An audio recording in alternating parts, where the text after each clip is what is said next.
Hi, and welcome to another episode of the Joyful Balance podcast.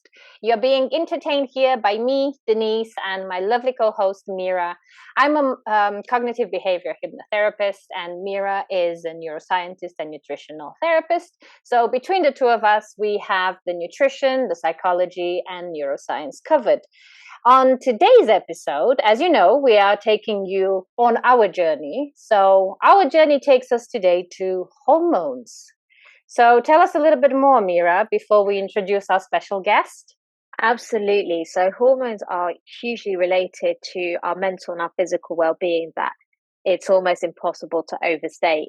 And when we were thinking about doing this episode, I know exactly who I wanted to turn to, and that is a colleague and a friend of mine, Anastasia Smith. So Anastasia is a qualified nutritional therapist and a functional medicine practitioner. She's also a clinical educator for a diagnostic systems biology-based lab called Genova Diagnostics. And she has also focused her practice on mental health as of about 5 years ago. And she works with clients experiencing a full spectrum of conditions, including psychiatric conditions and neurological pathologies like Alzheimer's. Anastasia and I together have worked blissfully in the past, and remains a good friend of mine. And so I'm absolutely delighted to have her on the podcast today. So thanks so much, Anastasia, for joining us.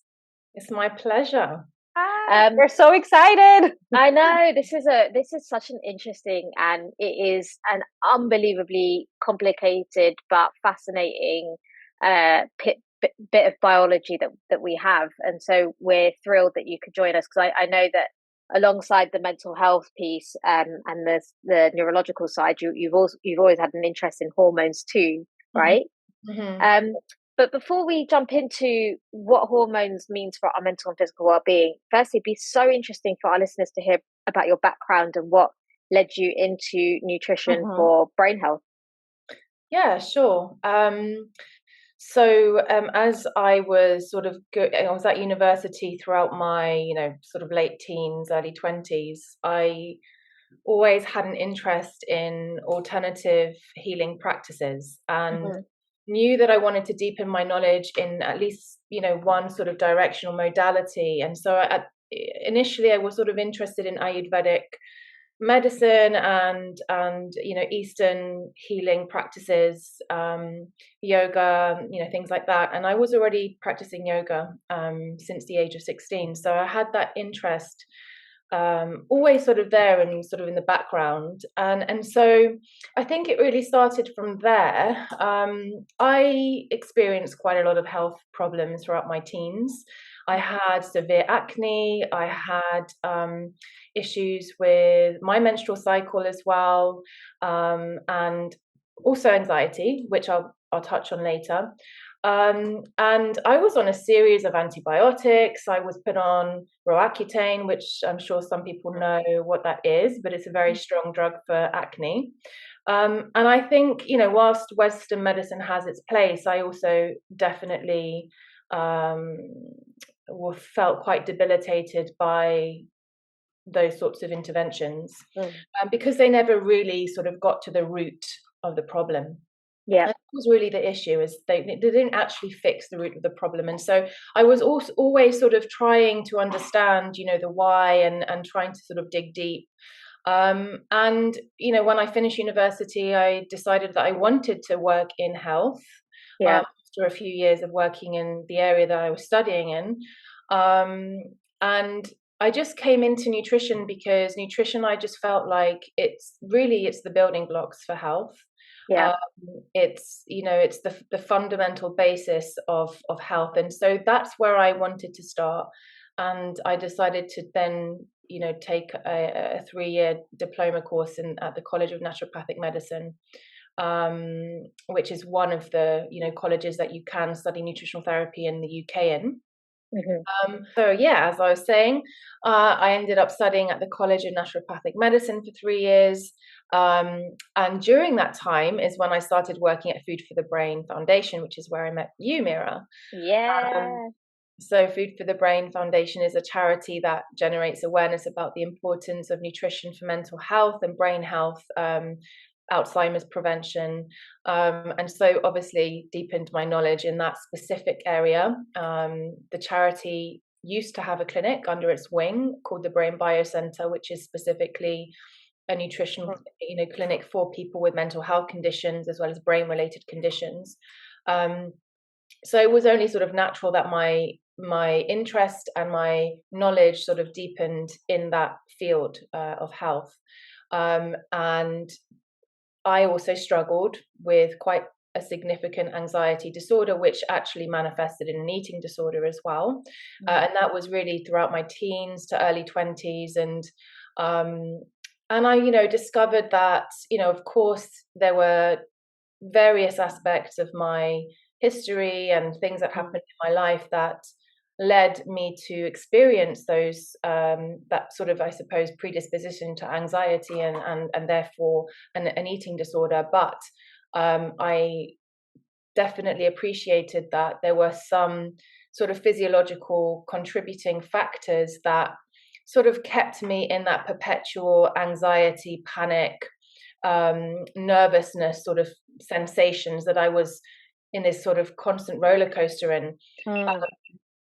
One of which, is blood sugar. That's something that I realized later on, is that my blood sugar balance was something that was always quite sensitive. Needed to be kept as stable as possible to be able to also balance my mood and prevent things like anxiety and panic. That's just one of the things. But so I guess in a very long-winded way, that's how I came to sort of specializing in the area that I specialize in. And came into studying nutrition and also functional medicine.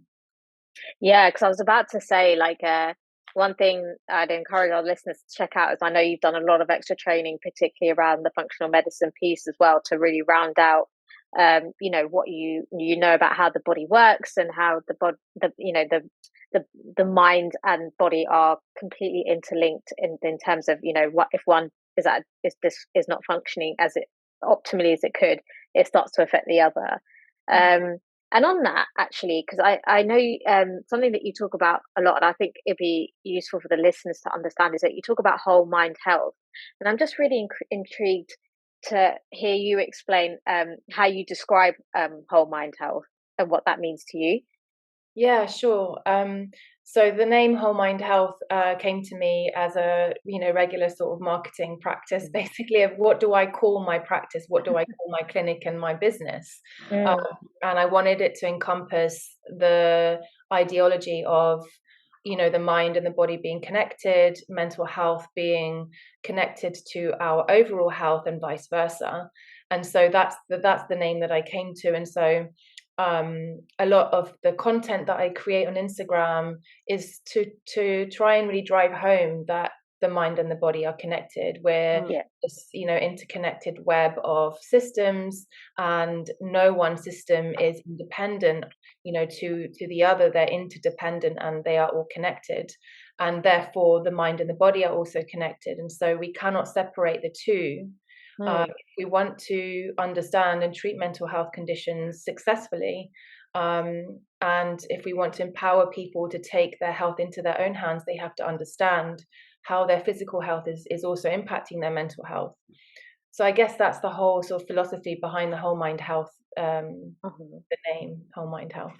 Perfect. Well, that leads us very nicely, almost as if I planned it, onto my next question, which is basically all around, this is a very broad question, so you may need to break it down a little bit more, but I was just interested in, what role do the hormones really play in our mood and our mental health? Can they affect things like the way that we behave? I know you've kind of talked a little bit about blood sugar, and it's something that I talk about prolifically throughout this podcast, but it'd just be really, just from your expert view, it'd be really interesting for our listeners to know how they do affect our mood. Yeah, sure. So I guess one of the sort of main issues that comes up quite often in clinic and sort of complaints that I get from a lot of the people that I see in clinic is hormonal imbalances, or at least symptoms of what we suspect are hormonal imbalances. And when I mean hormone imbalances, that could be, sex hormones, it could be thyroid hormones, and it can also be hormones that govern our blood sugar sort of balance and metabolism and appetite and satiation, etc. So I suppose that the word hormone encompasses various systems, but yeah. So broadly speaking, yes, the hormones can impact our mental health in various ways. Your sex hormones, for example, estrogen, progesterone, testosterone, they all actually interact with the brain in various ways. So we know that they have an impact on neurotransmitters, for example. We know that they have an impact on things like neuroplasticity in the brain, and things like vasodilation, which basically that your blood vessels are more dilated, and therefore more blood circulation is running through the brain, and therefore more nutrient-rich blood is getting there, more energy. So these, I suppose, are the sort of basic ways of describing how sex hormones, as well as thyroid hormones, and also insulin, which is a blood sugar hormone, can impact the brain. They all have an impact on the brain in various ways. I guess when it comes to how does that actually manifest in terms of symptomology and clinical presentations is so broad and vast. When it comes to women, you might see things like anxiety, you might see things like PMS, brain fog, depression, just general low mood, also things like migraines as well, and water retention, constipation, and diarrhea, IBS related symptoms too around the menstrual cycle, and generally speaking, obviously women are more susceptible to feeling those to experiencing those symptoms because of the fluctuations in hormones throughout the cycle. We have this incredible sort of network of sort of interconnecting hormones that are supposed to fluctuate throughout the month, but of course you can get very, very, very huge fluctuations, which can lead to that sort of symptomology. And one of the most common things that I see in clinical practice is estrogen dominance nowadays. And that's because I believe of our environment, our lifestyle, our diet, our lifestyle choices, basically. It's I guess that's my question. That's my answer. Sorry. No, that's perfect. That's fine. That answers your question, but it's a little bit broad. So it's exceptionally broad. Go on, Denise. I have a follow-up there. Oh, actually two. So the first one is, how would you best recommend for somebody who may come to see you, or in general, check their hormone levels? Or you mentioned estrogen.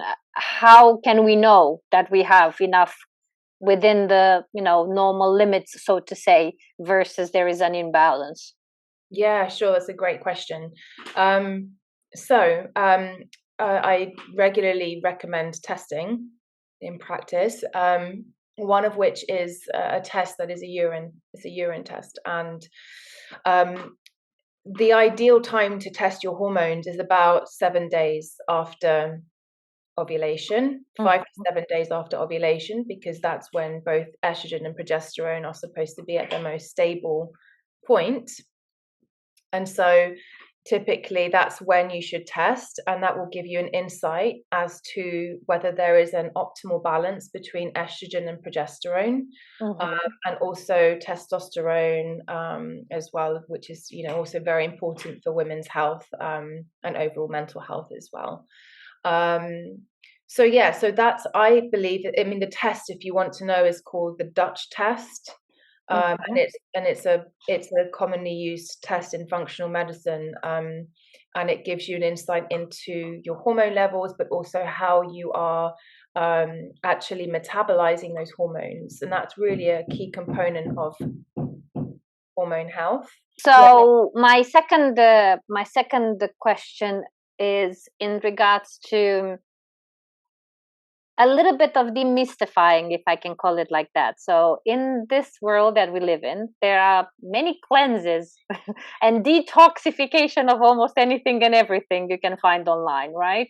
So some of us, me guilty of it in the past, self-diagnosed with some sort of something is not right, not horribly wrong that I need to go to a doctor, but I'm imagining something is not correct in my body. I go to Google, I find who knows what kind of website, and then I'm thinking, oh, detox of something.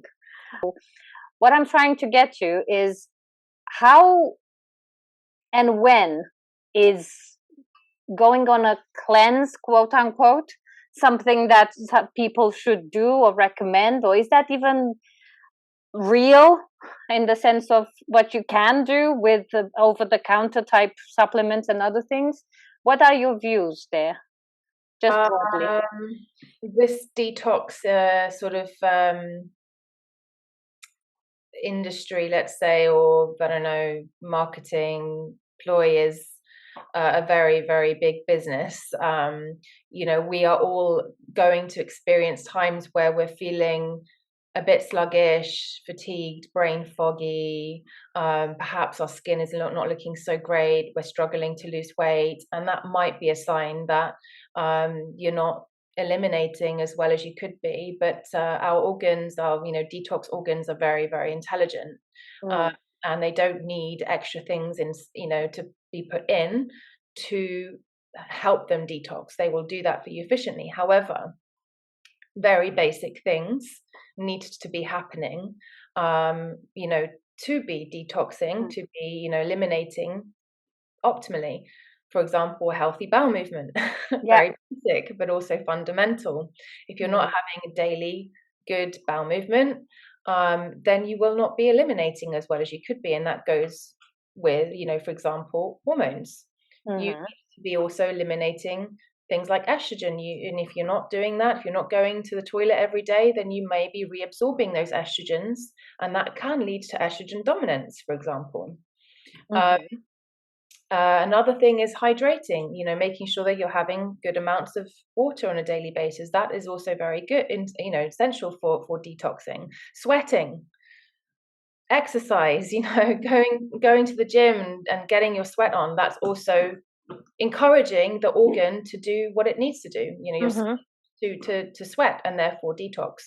So I don't believe in doing cleanses. I don't believe in taking detox teas and things like that, because generally speaking, what these things do is they, whilst they may sort of rev up certain processes that encourage those detoxification pathways, they might actually make you feel more crap than good. Yeah. And the reason for that is because a lot of these products, teas, etc., they may speed up something called phase 1 liver detoxification pathways. And there are 2 phases of liver detoxification in the liver, basically, phase 1 and phase 2. Phase 1, essentially what it does is it packages, these toxins in the body into safe packages, so that they're not volatile and not vulnerable in the body, not sort of free to cause harm, if you like. And the issue is that basically these compounds that are regularly in these supplements and teas and etc., they will speed up that, but they won't also concurrently speed up phase 2. Phase 2 is how you actually eliminate those toxins. Okay. So what happens is that you get this sort of backup in those phase 1 metabolites and not a proper phase 2 elimination. So what happens is you may have things drawn out of your fat tissue, for example, because fat tissue is typically where you tend to store certain toxins like heavy metals, for example. Biotics, they tend to store themselves in fat tissue. So when you are detoxing, also what can end up happening is those toxins can be pulled out of fat tissue and be there free to sort of roam about and potentially make you feel even worse. So sometimes it can make you feel worse. But I would say doing the things that actually encourage, the organs that are responsible for those pathways to work as well as they could, be working, such as having a daily bowel movement, drinking enough water, exercising on a regular basis so that you're sweating. Those are the things that can really help maintain, rather than buying into detox practices, supplements, cleanses, teas, things like that. Yeah. Yeah, that's a brilliant answer. I think that's spot on. Yeah, it's absolutely spot on. I am much wiser now, but in the past, I definitely fell, in the trap of. Well, of course, because these marketing is so powerful, isn't it? It speaks to our pain points, and if you're feeling crap, then you're going to want to reach for anything that's a quick solution, and that's typically what we tend to reach for, is quick solutions nowadays. And unfortunately, especially when it comes to health, that doesn't work. It's not an overnight thing. So it takes basically building in these daily practices that may seem small, but actually are huge, and they will go a very long way. Awesome. Thanks, Anastasia. That was great.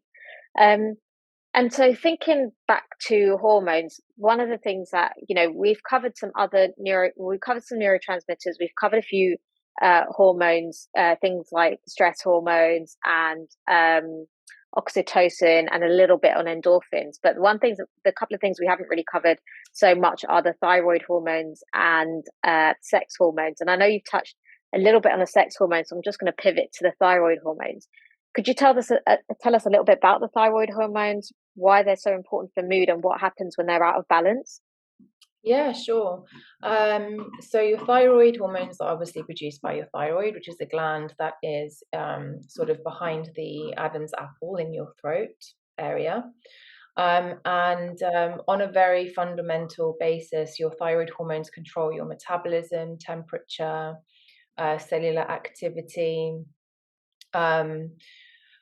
energy levels, many things. Even, daily processes like bowel movements, your thyroid hormone plays a role in. So think of it as one of these sort of hormones that has this omnipotent impact on the body, and it's sort of incredibly important for everything, really. And typically you can see, when there are issues with the thyroid hormone, very many things can be going on. You might have an excess of thyroid hormones, you might have a deficiency of thyroid hormones. There are obviously more complicated things that can also occur. But when I tend to see women in practice, and I say women, I mean, obviously men can suffer with thyroid imbalance as well, but it tends to be more women. Because women are more sensitive to these hormone fluctuations, and the thyroid hormones, the sex hormones, stress hormones, they're all interlinked, and so therefore we're more sort of predisposed to getting those imbalances in our thyroid hormone.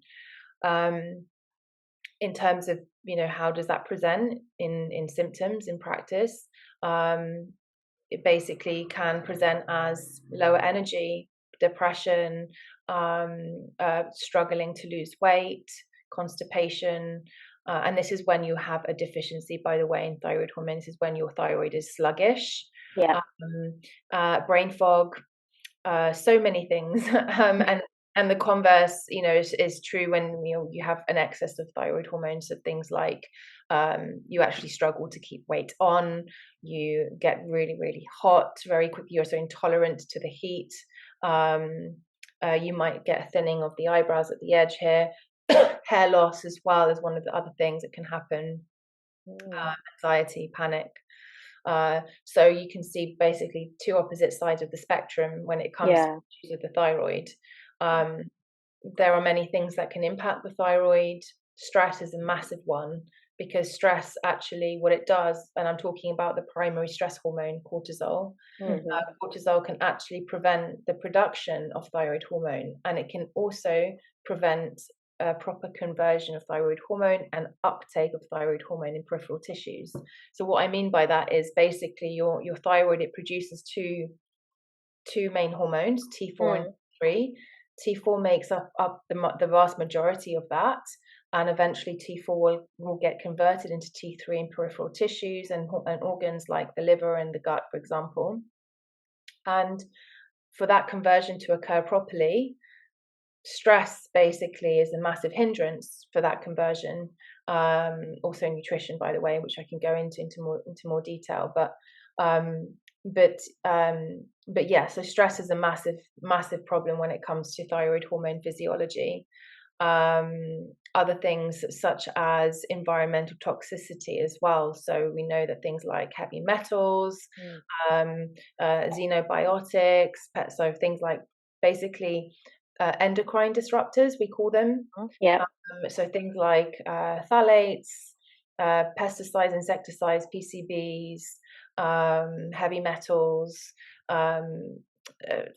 chemicals that you find in things like fragrances, for example.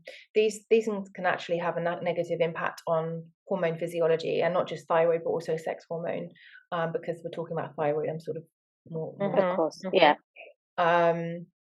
So yeah, that's also something else that can. Sorry, I'm going into a completely different. No, not at all. And in fact, I was going to ask a follow-up question to that in terms of like the more environmental aspect of like what can disrupt. So the endocrine system is basically a broad brush term for your hormonal system in biology. But in terms of like trying to avoid endocrine disruptors, what do you think like some of the top ones that what we could be doing to avoid these disruptors on our hormones? Well, buying organic. I know that it's not available to everyone because it is expensive, especially now with, we're all feeling it. We're all feeling it. But buying organic is one of the best ways of avoiding unnecessary chemicals in your everyday life. So insecticides and pesticides, they're huge hormone disruptors. If that's too difficult, then you can have a look at the Dirty Dozen, which is a list that the environmental working group or something. Yeah, that's exactly right. They publish on a yearly basis, so they will examine the top 10 foods that are most vulnerable to pesticide and insecticide exposure, and you can just avoid those foods, and or just buy them organic. Make sure you buy those specific ones organic rather than buying everything organic. That's one of the ways to sort of at least mitigate the most harmful exposures. They also, by the way, publish some really interesting information about popular supermarket practices in the UK, and how each supermarket is what are they doing to actually prevent unnecessary pesticide exposure? Are they testing their products as rigorously as they should be? And I can't remember off the top of my head who came out most sort of reliable, but I remember actually Waitrose wasn't that great. Waitrose, I often shop in, which is was a bit disappointing. But yeah, buying organic where possible as well. Also, not using household cleaning products that are basically full of crap. So you can buy natural ones, or you can actually make your own. That's also something else. It's a daily exposure that we are perhaps overseeing. What else? Filtering your water. So whether that's getting a Berkey filter, I know also quite expensive, but it will last for a long time. I recommend a product called Osmio, which is a reverse osmosis filter. Again, expensive, but it's one of those long-term solutions, I guess. And if all of those aren't accessible, then just getting a Brita water filter at least is filtering something. So that's something else you can do. And then apart from that, just really making sure that you're really hounding down on those practices that I mentioned previously. So making sure that you're sweating regularly, so that you're at least eliminating as properly as you could be, making sure that you're having a daily bowel movement. So what comes with that is, again, hydration, but also optimal levels of fiber, making sure that you're getting at least 30 grams of fiber in every day, throughout the day. And so, yeah, in a nutshell, I would say those are probably the best things that you can do to mitigate that exposure. Brilliant. That's really helpful. I think, we're definitely going to find that really, really insightful. I didn't realize that EWG also does stuff based on UK markets, which is fascinating. So I'm definitely going to have to check that out. Yeah, I'm trying to now. I'm thinking it's actually not an environmental working group. It's called. Gosh, I think it might be some. Don't worry, we can always. We will add it on to it after. Yes, we often forget stuff as well, and we always we'll put it in the notes and the blurb for the. I think you're right. So. It's called the Pesticide Action Network.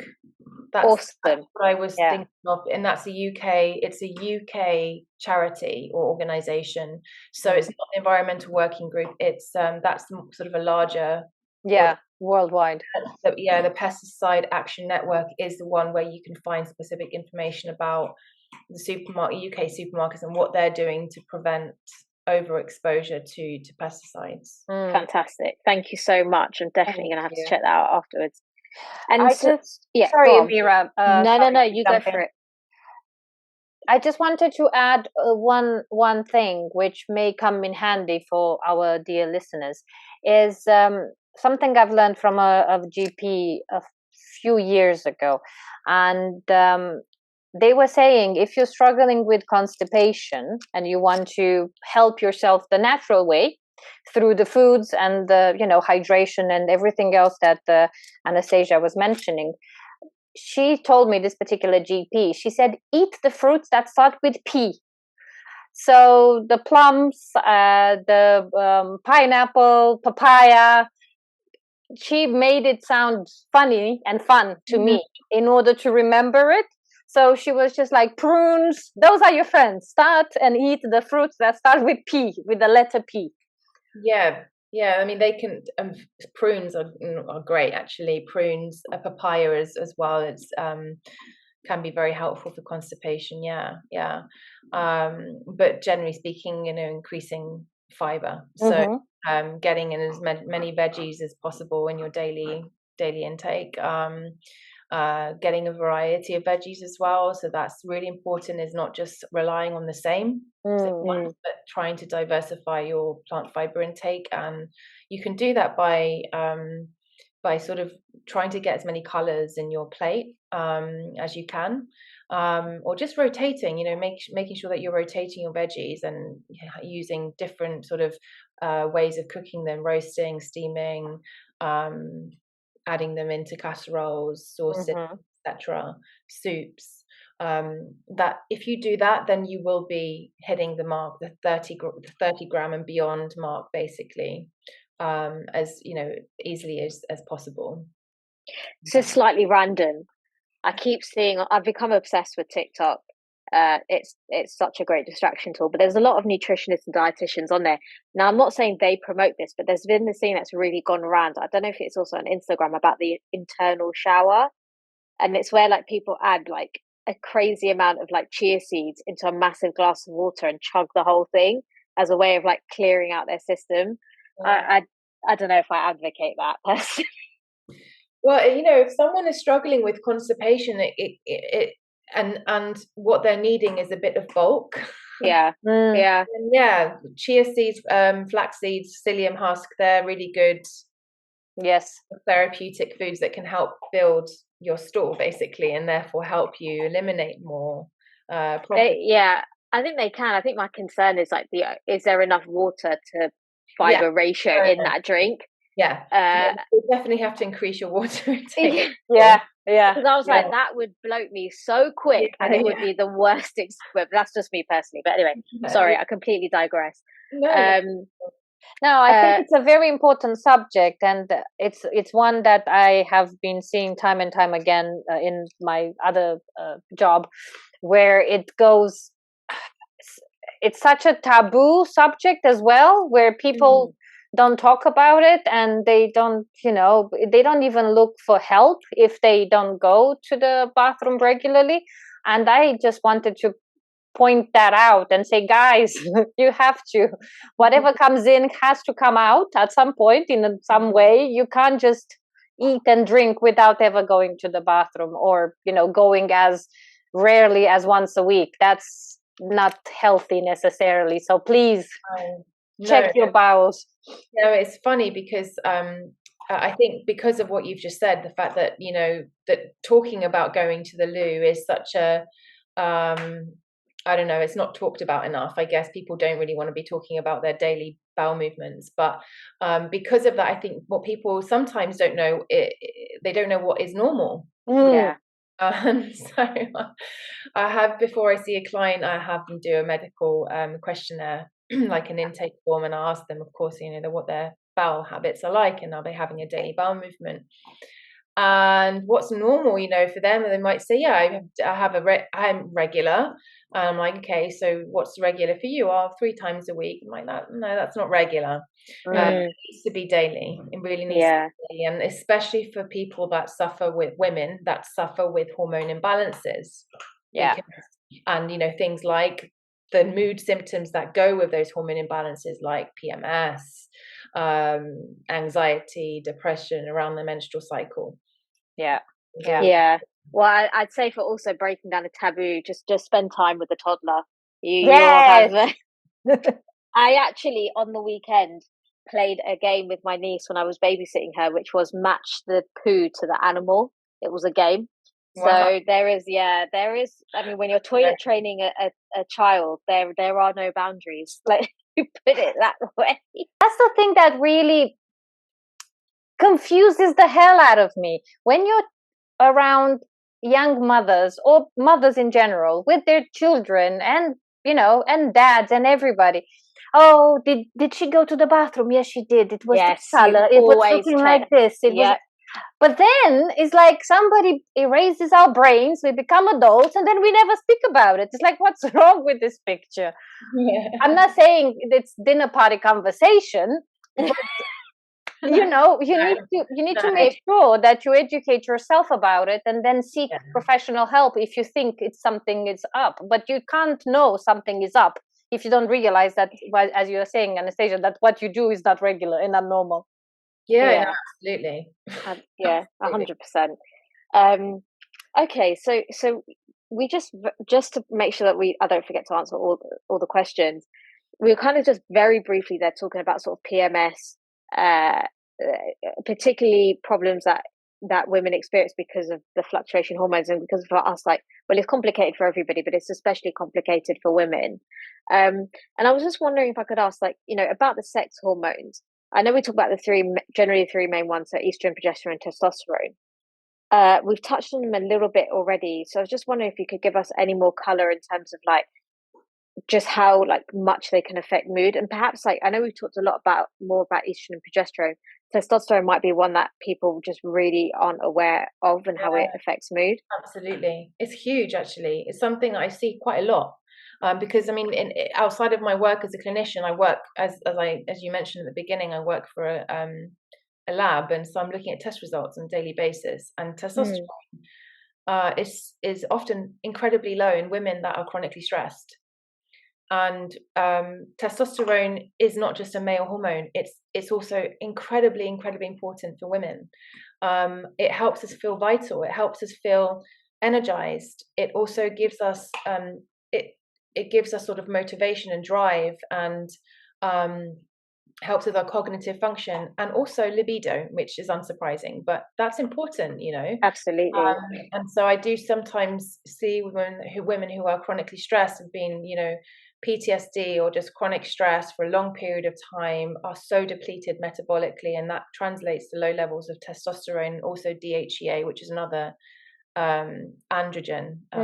And also really it does represent our metabolic sort of reserve and resilience, and we often see this sort of the scale has tipped towards the cortisol, which is the stress hormone and is the more catabolic hormone, away from the DHEA, which is more of the sort of anabolic sort of the hormone that really represents our metabolic reserve.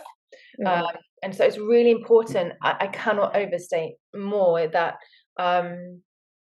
managing your stress is perhaps the most important thing that you can do.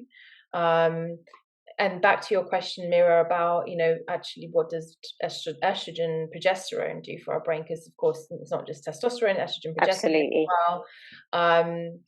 Estrogen, for example, it often gets sort of the what's the word that I'm looking for? A bad rap, I don't know. But yeah, absolutely, I agree. But estrogen, for example, it can affect the turnover of serotonin in the brain. And a lot of people have called it nature's Prozac because it has that impact on serotonin. It also modulates dopamine.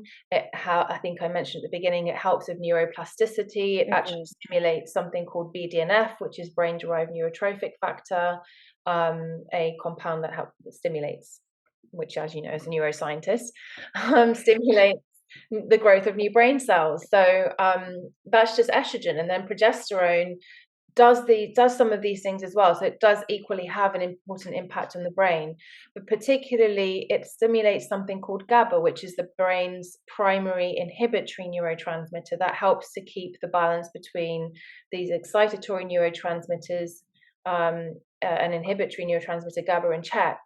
So it helps to calm things down. It helps you feel nice and relaxed. Interestingly, alcohol stimulates GABA. It's that feeling of feeling quite chill, Oh yeah. If you've I mean, I don't advocate this, but if you've ever taken benzodiazepines, which acts on GABA and basically helps you to relax, it's my favorite neurotransmitter. GABA is my favorite neurotransmitter for a reason.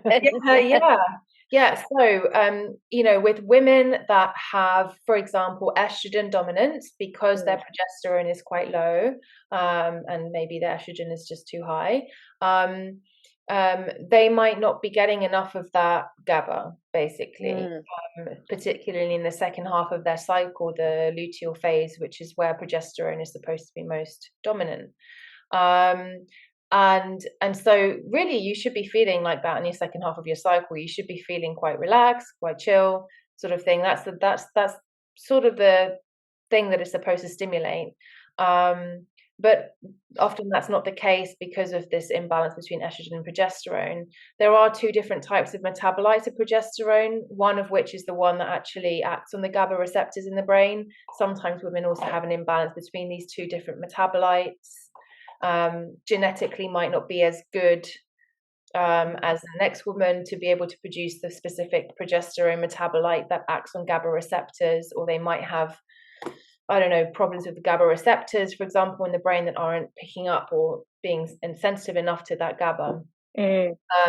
So that's just a very sort of broad way of explaining how hormones can affect your mental health. But I mean, that's a hugely important insight. And I think it goes to show why something like testing can be so valuable, because as Anastasia is kind of saying, the Dutch test looks at least some of these metabolites. So basically the way that your body's processing your hormones, which is a massive marker in terms of exactly being able to pinpoint where your pain points are for you biologically, that can then be having a real impact on your mood. And this is where the benefit is of if you can, working with professionals or doing some digging for yourself to understand exactly what are these finite things that are causing this imbalance, that then you can use different lifestyle habits and practices that you can use to pinpoint that specific thing that is happening for you metabolically. And that leads me really nicely onto kind of the last question I have for you, which is, what are some of your top tips? I know we've talked a bit about exercise, hydration, elimination, so having regular bowel movements, and of course avoiding as much as you can environmental toxins. Are those kind of your main tips for hormonal health? Are there any that we perhaps haven't yet mentioned that you would recommend for someone who's looking to try and who knows that they maybe have a hormonal imbalance or just wants to improve their overall well-being and making sure that they're on top of that aspect of their health? Yes, so those are some of the top ones for sure. But in terms of adding on to that, I would say we briefly spoke about it at the beginning, managing your blood sugar levels, because basically if you're eating a diet that's high in refined carbohydrates and high in sugars and processed foods, your blood sugar levels will undoubtedly be all over the place. And what that means is that your insulin is also all over the place, because insulin is the primary hormone that actually transports the sugar in your circulatory system into your cells and into the liver.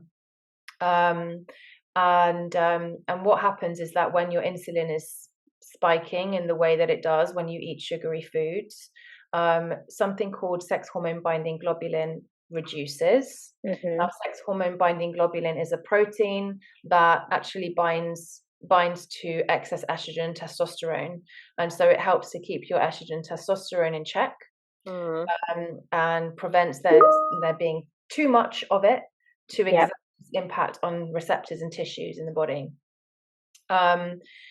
What then can happen is that you can get an imbalance in your estrogen. You can get an imbalance also in the type of testosterone, because there are different types of testosterone, and having your blood sugar levels all over the place, eating foods that are high in sugars, increases the production of a very potent testosterone called dehydrated testosterone that actually leads to acne. It leads to facial hair growth, also, growth around your breasts as well, and can also, basically lead to irregular menstrual cycle too, cysts in the ovaries as well.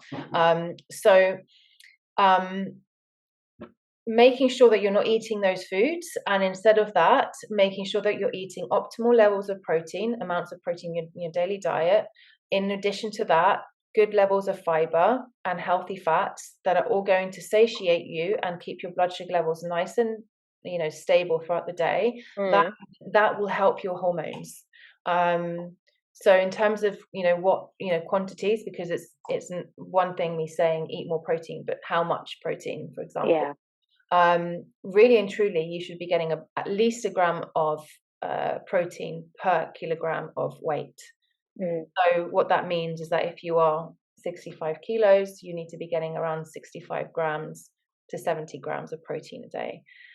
That's actually, it's quite difficult. You're not eating real food.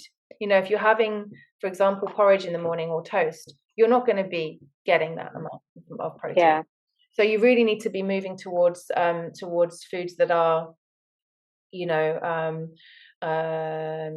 more savory, for example, in the morning, less carbohydrate focused, and more focused on things like in terms of proteins. And if you're not vegetarian, of course, a good quality meat, fish, poultry, eggs, organic if possible. I try to encourage people to buy organic if they can and have the financial means to do so.